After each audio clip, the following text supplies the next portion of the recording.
Gold trusted gold buyers మీరు తాకట్టు పెట్టిన బంగారాన్ని విడిపించి ఈ రోజు ఉన్న మార్కెట్ ధరకు కొనబడను. మరి అంటే యాక్చువల్లీ నాకు తెలిసిన కంట్రీ నేను ఇండియా నుండి దాటి అడుగుపెట్టిన కంట్రీ ఒక్కటే కంట్రీ, అది కూడా థాయిలాండ్. సో నాకు తెలిసిన మట్టుగా ఇప్పటి వరకు చాలా రెస్పెక్ట్ చేస్తారు. మన ఇండియన్స్ని కూడా చాలా మంచిగా రెస్పెక్ట్ చేస్తారు. ఓకే, సో ఎన్ని ఇయర్స్ అవుతుంది మీరు బ్యాంకాక్ వెళ్ళి? ఆల్మోస్ట్ 9 to 10 years అయిపోతుంది. Oh my god, 9 to 10 years అయిపోతుంది. అసలు తెలియలేదు. 2016లో 2016 పాప పుట్టిన ఇయర్ లోనే. ఓకే ఓకే ఓకే, పాప బేబీ అప్పుడు తీసుకెళ్లారు. సో మీరు ఈ వ్లాగ్స్ అనేది ఎలా వచ్చింది థాట్? నాకు ఎడిటింగ్ అంటే చాలా ఇష్టం. ఓ, ఎడిటింగ్ చాలా ఇష్టం అనమాట. పిచ్చి పిచ్చిగా చేసేదాన్ని. బీటెక్ అయిపోయి అదే పెళ్ళైన వెంటనే ఒక ఫోన్ వచ్చింది చేతికి. అప్పటి వరకు మన చేతిలో ఫోన్ కూడా ఉండేది కాదు. ఇప్పుడు జనరేషన్తో మారిపోయింది అనుకోండి, అదే షాక్ అవుతుంటాం అనమాట. సో చేతికి ఫోన్ రాగానే అదే అలా ఏదో ఒకటి చేయడం. సో బేసిక్గా నాకు ఎలా అంటే నన్ను నేను స్క్రీన్స్లో చూసుకోవడం ఇష్టం. ఓకే, నన్ను నేను.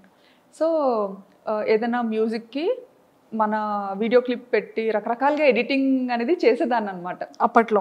పెళ్లి తర్వాతే. మేము ఇక్కడ హైదరాబాద్కి వచ్చిన తర్వాత రామోజీ ఫిల్మ్ సిటీ అని ఇంకా చాలా ప్లేసెస్కి తీసుకెళ్లేవారు తిను. సో అప్పటికే మనకి ఫోన్ అనేది కొత్తగా అలవాటు. సో అందులో కెమెరా ఉంది అంటే అది ఇంకా కొత్త విషయం కదా. సో విపరీతంగా ఫొటోస్ వీడియోస్ ఫుల్గా అనమాట నిండిపోయేలా తీసేసుకునే వాళ్ళం. తీసేసుకొని అవి ఎక్కడ అప్లోడ్ చేయాలో తెలియక అదే ఎన్ని హార్డ్ డిస్క్లను పెడతాం. సో అలాగా హార్డ్ డిస్క్లో పెట్టినవి మళ్ళీ అంత ఈజీ కాదు. ఎప్పుడైనా చూసుకోవాలి అనుకుంటే మళ్ళీ తీసి చూసుకోవడం కూడా డిఫికల్ట్. సో మేము అప్పుడు ఒక థాట్ వచ్చిందనమాట. అది మా హస్బెండ్ ఇలా ఎందుకు యూట్యూబ్లో ఒక అకౌంట్ ఉంటుంది, దానికి నువ్వు పెట్టేయాల్సినవన్నీ పెట్టేసి ప్రైవేట్లో ఉంచేసుకుంటే సరిపోతుంది, ఎవరికి కనపడదు కూడా, మనకి మెమరీ కూడా మంచిగా సేవ్ అవుతుంది, నచ్చినప్పుడు డిలీట్ చేసుకోవచ్చు అని చెప్పి ఫస్ట్ థాట్ అది. ఓకే, ఆ పర్పస్ మీదే మేము యూట్యూబ్ ఛానల్ క్రియేట్ చేయడం జరిగింది 9 years బ్యాక్ స్టార్ట్ చేశారు. కానీ మీకు పాపులారిటీ అనేది ఎప్పటి నుండి స్టార్ట్ అయింది? నాకు 2022 అండి. 2022లో. సో సడన్ గా అది బ్యాంకాక్ పిల్ల ఛానల్ తో స్టార్ట్ అయింది. ఐ థింక్ ఫస్ట్ దీపావళి వీడియోనా? దీపావళి కాదు, అమ్మవారిది. ఫస్ట్ నేను అమ్మవారి వీడియో ఏదో సమ్ డివోషనల్ వీడియోని ఫస్ట్ వీడియో. నాకు యాక్చువల్లీ అమ్మవారు అంటే చాలా ఇష్టం అనమాట, సెంటిమెంట్ కూడా. సో అంటే ఇది వరకు పెట్టిన ఛానల్స్ అన్ని జస్ట్ నార్మల్ ఏదో మన ఈ మెమరీ ఇష్యూస్ కోసం పెట్టింది అనమాట. బట్ ఈ బ్యాంకాక్ పిల్ల అనేది రీసెంట్గా స్టార్ట్ చేశాను కదా 2022లో. సో అదేంటంటే కొంచెం మంచిగా ఎడిటింగ్ చెయ్యాలి, కొంచెం నలుగురు చూడాలి అంటే చూడాలి, వీడియోస్ని పబ్లిక్ చెయ్యాలి అన్న కాన్సెప్ట్తో చేశానమాట. సో అలా స్టార్ట్ చేసినప్పుడు ఖచ్చితంగా దేవుడితో స్టార్ట్ చేద్దాము డెవోషనల్గా అని చెప్పి అమ్మవారిని చూపించాను అనమాట. అక్కడ దసరా ఉత్సవాలు చాలా బాగా జరుగుతాయి. దసరా అదే మీది ఫస్ట్ వీడియో నేను చూసాను. అంటే స్టార్టింగ్ మీది సెకండ్ థర్డ్ వీడియో నుంచి మీరు ట్రెండింగ్ స్టార్ట్ అయింది మీది. అవును, విత్ ఇన్ ఫ్యూ వీడియోస్లోనే మీరు జనాలకి వచ్చేసారు.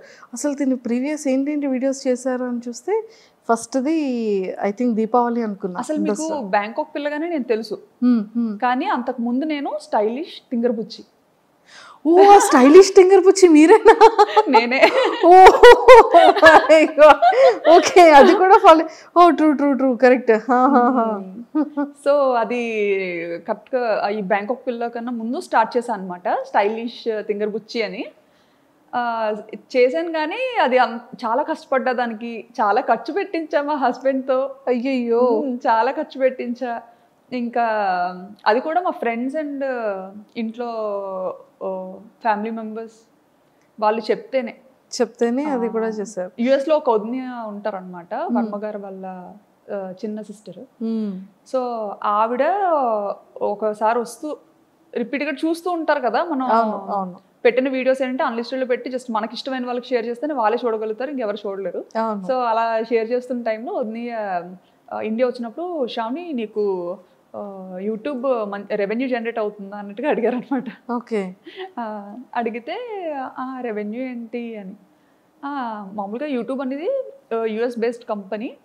సో ఇలా యూజువల్గా యూట్యూబ్ అందరూ ఇలా ఇందుకే కదా చేస్తారు, నీకు జనరేట్ అవ్వట్లేదా, నువ్వు మామూలుగా అలా ట్రై చేస్తున్నావేమో అనుకున్నాను అని అన్నారు అనమాట. అంటే ఏమో ఉంది నాకు అంత ఐడియా లేదు. ఆయన ఎందుకు ఎప్పుడు ప్రైవేట్లో ఉంచుతావు వీడియోస్, ఎవరికి కనిపించకుండా పబ్లిక్ చేయొచ్చు కదా, బాగుంటాయి, ఎందుకంటే చాలా కష్టపడి ఎడిటింగ్ చేస్తుంటావు, సో పబ్లిక్ చెయ్యు, అందరూ చూస్తారు, బాగుంటుంది, నిజంగా ఇది ఒక మంచి ప్లాట్ఫామ్ డెవలప్ అవ్వడానికి అన్నట్టుగా చెప్పారనమాట. అప్పుడు అంత పట్టించుకోలేదు ఆవిడ చెప్పేటప్పుడు, కానీ తర్వాత ఆలోచించా అనమాట, వదిని ఇలా ఎందుకు చెప్పారు, పోనీ చూద్దాము అన్నట్టుగా. ఈయన కూడా అది సీరియస్గా తీసుకున్నారు అనమాట. ఓహో యూట్యూబ్లో ఎంత ఉంటుందా, ఓహో ఇలా పబ్లిక్ చేయొచ్చా, భయం ఉండదా అని.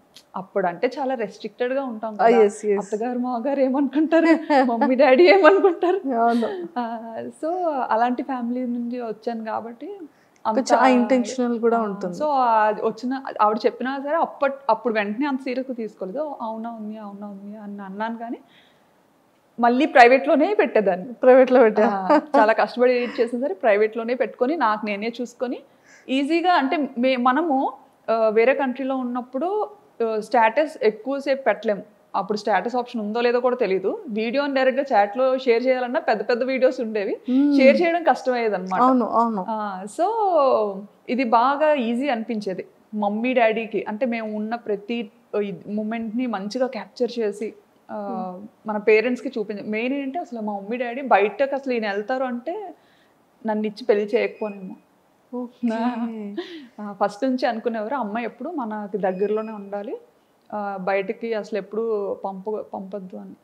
ఓ మై గాడ్, అలాంటిది పాపం అది ఎలా ఫీల్ అయ్యారు అంటే లైక్ ఇంత లాంగ్ రావడం. సో అది మమ్మీ వాళ్ళకి తెలిసిన తర్వాత మమ్మీ డాడీ రియాక్షన్ ఏంటి అసలు ఎక్స్పెక్ట్ చేసి? ఫస్ట్ కెనడా వెళ్ళాల్సింది తను అనుకున్నారు కెనడా వెళ్దామని చెప్పి. కెనడా అదే టైంలో తైవాన్ నుండి వచ్చింది ఆపర్చునిటీ దానికి, అండ్ సింగపూర్, తర్వాత థాయిలాండ్. ఓకే. సో ఇవన్నీ ఇంకా పెద్దోళ్ళకి చెప్పినప్పుడు వీళ్ళు అన్నారనమాట, అంత దూరం ఎందుకు, దగ్గరగా ఉండేది చూసుకోండి అనేసి, దగ్గరగా ఉన్న అలా అయితేనే పంపించగలుగుతాము, లేకపోతే కష్టం అని చెప్పి. సో ఇంకా అవన్నీ ఆపుకొని ఇంకా అన్నీ చూసుకున్నారు, ఏ ప్లేసెస్ బాగుంటాయి, ఎక్కడ లైఫ్ స్టైల్ బాగుంటుంది అనేది కొంచెం ఆయన అంతా చూసుకున్నారు అనమాట. నాకైతే అస్సలు ఏం లేదులేండి. బ్యాంకాక్ అంటే బ్యాంకాక్ ఏదో మూవీలో చూసాను, అదేనా మీరు కూడా? అంతే, ఏదో మూవీలో చూసాను బ్యాంకాక్ అంటే ఓకే మంచిదేనా వెళ్ళొచ్చా అని.